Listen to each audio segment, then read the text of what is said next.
Hey, how's it going, our space fans? Today we've got a couple stories for you about people with what seems like some addictions they need help with. Want to know what I mean? Let's dive in and read some stories.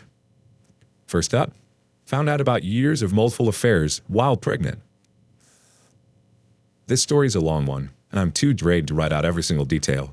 But 3 days ago, I, 33 female, found out that my husband, 38 male, has had multiple affairs throughout our entire marriage. We wed in 2016, but have been together since 2011. I'm currently 3 months pregnant with his child, and we also recently bought a house together. I feel so confused, hurt, and stuck. It started by me noticing that he was DMing one of my best friends on Instagram because of the notification pop-ups. FYI, she is married to one of his best friends, and they have 2 children. I didn't think much of it at first, but after sitting on it more, I just had a feeling. So, after a lot of asking and pressing about the conversation, he ultimately admitted that they had sex 4 months after our marriage in 2016. They've pulled around again the same year, but didn't have sex. After more pressing, he told me that after the first time cheating, something in him switched, and he continued to have 3 more physical affairs with other women from 2017 until this year. The worst part about this is that with 3 out of those 4 affairs, he had sex with these women while I was there. For example, one time was at our house after a party, everyone went to bed, and this snuck into another room. Another took place outside a different party in the girl's car while I was inside. It's like he wanted to get caught. On top of that, he also admitted to at least 10 other encounters on Instagram of him sending and receiving nude photos and sexting with girls he knew. I read one of those conversations, and it was 100% all initiated by him. He came off as a disgusting creep, and not the man I thought I knew. He admits to shame and remorse and doesn't blame me. He says he has a sex addiction and was drunk every single time it happened. He also says he has had no emotional attachment to any of these women, including my best friend, who also hid it from her husband and continued to hang out with me and us pretty frequently. He claims he is going to AA now and will be starting sex addiction therapy. If this has been happening for 4 years, I just don't understand why he would continue a relationship with me, buy a house with me just last month, and not tell me before I got this far, and I got pregnant. I feel awful every day. I can't sleep. I literally get 0 to 4 hours a night, can't eat, feel sicker than normal with morning sickness, and I sob uncontrollably. I know this can't be good for the baby. We are separated now because I kicked him out, but I will divorce him eventually. With as bad as this is, I know I would never be able to trust him again. The support that I've received from family, including his, as I'm very close to his mom and sisters, has been amazing, and I am very grateful.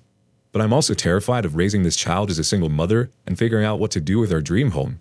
I'm no expert, but I think this might be a little bit more than an addiction. Let's see what the chosen comment is. Vague Media says, "You should leave him for your own safety. He is an addict.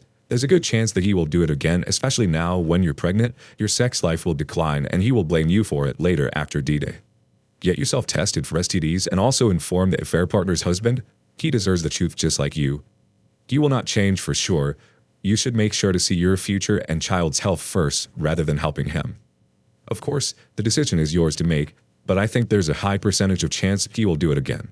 He did it right under your nose with you nearby, 50 meters distance. That means his addiction is too far. It'll take him a long time to recover, but one mistake is enough to go back where he was." The original poster comes back with, "Yes, sorry for not clarifying this. I meant by divorce eventually that I will 100% be divorcing him. I just need to talk to an attorney and get that ball rolling. I've been taking the past few days to process. I will never, ever, ever get back together with him. I have too much respect for myself and completely understand and agree that there is a high chance of this happening again. I also recently was tested by my OB and had an HIV test because of the pregnancy, and thank goodness everything came back clear. Thank you so much for your input and support." But wait, there's an update. D-Day number 2. Not sure where to even start with this. I told my story here a few months ago, and then basically went silent as I tried to figure out what to do. To recap from September, D-Day 1. I, 33 female, found out that my husband, 38 male, cheated on me 4 times physically, one being an ongoing affair with my best friend. And from what I knew at the time, approximately 10 times online with women he both knew and did not know in real life. On D-Day 1, I was about 12 weeks pregnant. At the time, I went back and forth about the decision of abortion, but ultimately decided to keep the baby. I'm now 29 and a half weeks pregnant and expecting in early April. After all of the above, we separated and he went to stay with his dad, same town. I surrounded myself with supportive friends and my in-laws were supportive as well. But my parents and family live on the other side of the US and I still need a lot of help during the pregnancy. We had also bought a house shortly before I found out about his numerous affairs. Immediately after I caught him, my husband began going to Sexaholics Anonymous and Alcoholics Anonymous meetings several times a week and began working on his recovery. He still goes to these. He was remorseful and apologetic and would drop everything to help me around the house if and when I needed it. Very recently, he started staying the night again and sleeping in the guest room to help take care of our old dog, who has cancer and has been having major health issues because I cannot care for her adequately, being in my third trimester now. I'll note here that we have not been intimate since D-Day for a variety of reasons. All of this leads me to yesterday. We had a disclosure meeting with our marriage counselor that we should have had a long time ago. It was then that I found out he relapsed with another online affair, about 3 weeks ago. In the midst of his recovery, he hid this from me until our session and lied to my face about it. He's been saying the social media is a trigger for him, and he got rid of all his accounts back in September. Except LinkedIn, where he apparently met this random woman from another state and had a one-off sexual conversation because we are separated, he has an addiction, needs the attention. I'm not sure I believe the entire story around this. LinkedIn? Really? Anyway, I also found out some more trickle truths during the session. Like that he originally lied about the number of online affairs being 10, and that it was probably closer to 15, and that one of the physical affairs he told me was with someone he knew was actually with an escort he found after a concert one night and paid or met up with them. He also revealed that he had been spending money on camera services and not just sexing on social media. I'm so freaking lost. If I wasn't pregnant, and if we hadn't bought a house together, I would like to think I would have left back in September and never looked back. But the coming baby and COVID and not having a great support system here, I felt stuck and needed his help. And now I feel trapped again, and I'm not sure what to do or where to go. I believed he was recovering and that we could eventually reconcile, but his addiction has hurt me again. Now he won't leave the house because of the dog and says he has nowhere to take her. When we separated before, he stayed with his dad, the dog stayed with me, and now he stays because his dad doesn't want our dog around his own dog. The only thing keeping me sane right now is that I've been in my own recovery program, S&On, and my sponsor and step work is keeping me from having a total breakdown. I don't know what I expected. I know I was naive, but I felt and feel so vulnerable, and in letting him remain close for the baby, I allowed him to hurt me again. I know I cannot allow this to happen a third time, but how exactly do I move on from this in my condition and given the circumstances? Well, let's see what the community thinks. Storyteller 618 says, junkies typically relapse a number of times. My expectation would be that this will happen a few times more at least. I understand it in the sense that I've seen junkies relapse 99% of the time. That's not fair to you, but that has been my experience. It might be that you have to remove yourself from him, at least temporarily, to protect yourself, and possibly one day he will be able to overcome that addiction and will be safe to be with you. I think to some degree it is easier to live with in the same house if it is another type of addiction, like alcohol, rather than sex addiction. Sometimes I read stories similar to yours where cheaters claim sexual addiction, and it seems like BS to me, but sometimes it seems real. Not that I can read a paragraph or two to know that, but I get the sense in you and your husband's case, he really has an addiction he is trying to stop. Anna Thema chimes in with, alcohol and drugs are physical addiction with pretty severe withdrawal symptoms. Alcohol and drugs are physical addiction with pretty severe withdrawal syndromes. His cheating is a choice he makes because he is selfish and can only think of himself. Sexaholics is such a BS excuse to legitimize and sanitize the fact that he cheats because he wants to. There's no physical addiction component to his philandering penis. Stop comparing apples to oranges. He is a cheating jerk, and no amount of self-help groups or addiction meetings will change him until he decides to seek therapy. Alrighty then, on to the next story. I can't stop contacting my boyfriend even though I broke up with him for cheating on me. I always try to keep my story short, but I can't. Sorry. Wait, always? How many stories is this person told? Yes. Background. I, 26 female, had been suspecting my boyfriend, 29 male, of about 6 months to have been cheating on me for a while. I didn't exactly know what the cheating would have consisted of, but for the last few months, especially the last month, He had honestly become an a-hole with me and wasn't even trying to see me. I was the one that would have to say on the weekends, "Should I come over today?" And his response would be, "If you want." Basically, even when I would go over, although we mostly had a good time, our arguments often occurred during the week when we would communicate through phone. I deep down was dying for the moment to look through his phone so I could find out about his cheating. Women's intuition is no BS. Finally, last Friday, after we had argued during the day and he treated me like crap, I decided I don't care if we fought. I'm going to go to his house and make him feel like I need to be with him and find the opportunity to look to his phone. So I basically begged to go over, and he didn't even care if I won or not, but I went and we argued and came to a resolution, and then laid down to rest. He fell asleep and his phone was away from him, so I got up, looked to a few conversations, and found out he had been cheating. One girl was someone from his past who was basically a sex buddy. Before I confronted him, I only read some of the conversation, but it was clear they kept talking about meeting up and how it wasn't working out. He asked her to send over any other girls he knew that were down to have sex. After I confronted him, he basically admitted to meeting her once and having sex with her, and I convinced him to show me the whole text thread. Mostly, he would avoid meeting her, but toward the end, he was the one trying to meet up with her. There was a pattern, by the way. On the days we had big fights, he was trying to go meet up with her. There was at least one other girl on Instagram who he had been regularly talking to, who he did not know in person. Not necessarily flirting or being sexual, but he spoke to her regularly when the last 2 months in our relationship, we were having so much trouble communicating normally throughout the day.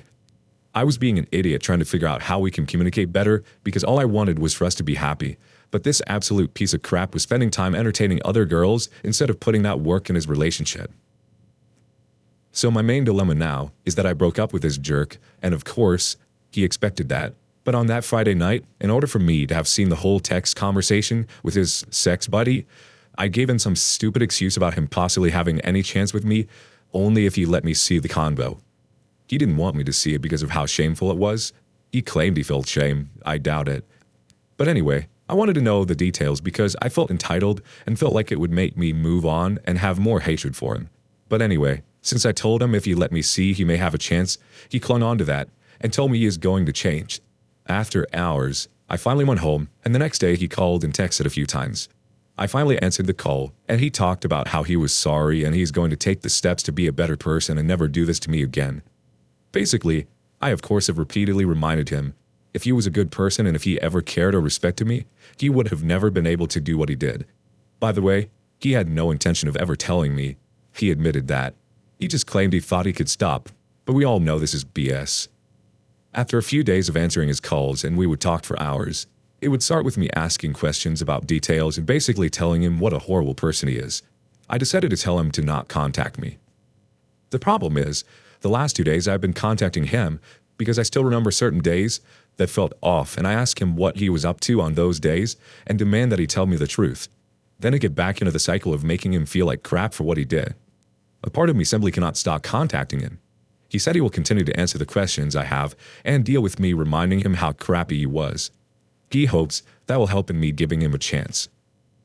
I think about what he did, and I hate him. He made me so happy in the beginning, not because he did anything crazy or amazing for me, but it truly felt he was a good person and felt happy like I never had in my last relationship. The last guy of 5 years was great and never cheated, but I never felt this happy with him, even in the start. Obviously, my perspective is skewed because at least I never felt this horrible with him, ever. But I guess I was never in love with the other one, but probably still am in love with this crap of a person. I know the smartest thing would be to move on. We were only together for 6 months. That is nothing, and I know I can do so much better and probably will never ever trust him no matter what he does. He agreed to let me have his social media password and have access to his location. I don't even want to be that crazy person who stalks his accounts and his location. Why do I still have the urge to contact him? What the heck is wrong with me? Not really sure if that's the heart steering you wrong or just something wrong with you, but let's see what the community says. BK Calais says, "You're looking for closure. Some sort of finality that makes the blindsidedness of this entire situation make sense. The aha moment. When my stepmother was dying in the hospital after being put in an induced coma, we fought for any sign of life. Something that was truly her. Her finger moved, see? Or, if you can hear us, clench your eyelids. And we knew that she was gone. It was over. But we still wanted any bit of possibility to be shown. You're looking for signs of life in a dead relationship. Something that says, I don't want to get with the sex buddy. I really care about you and made a mistake and regret this decision. I'm not in my right mind. I'm blank. I'm blank. Something that shows he cared more about you than he actually does. I think it's important to get closure, but I also think you can get it from one simple conversation and for one single question. Why? And maybe he'll say he doesn't know. Maybe it's the truth, but all you're looking for is the why, and it won't be in the messages between him and another woman.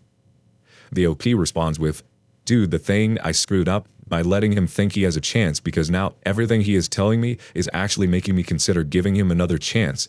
He did say I screwed up and wasn't in my right mind. He even went on to tell me the full story of his ex and their miscarriage. Sad story, but definitely no excuse for him cheating, and he wasn't using it as that. But I guess him telling me the story did prove to some degree that he is still screwed up mentally, and maybe he would be better if he saw help. I guess that is why I keep contacting him, but at the end of the day, he won't be helped overnight, so how the F do I stop? BK Calais responds again with, I'm a forgiving person. I'm a person who believes genuinely the people changed. I've seen it. I've changed myself.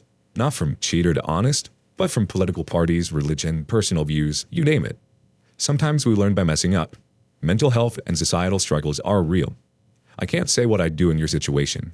I can say that my stance would not drop in order to make this easier for him. If he loves you and truly wants to be with you, he has to understand what this entails. And sometimes that means a relationship won't be healthy for a while. Maybe you'll want full access to all of his accounts. That's not healthy. Maybe you'll want him to text or call you within X amount of time to track his location to whatever. That's not healthy. Mediation is healthy. Even if you don't ever get back with him, finding a middle ground, learning how this happened in the first place, and moving away towards something better should be the end goal. I know couples who are stronger than ever despite the cheating. I know couples who have split because of emotional affairs. It depends on the both of you. Get yourself checked, STDs and etc. And make sure he is checked before you do anything else.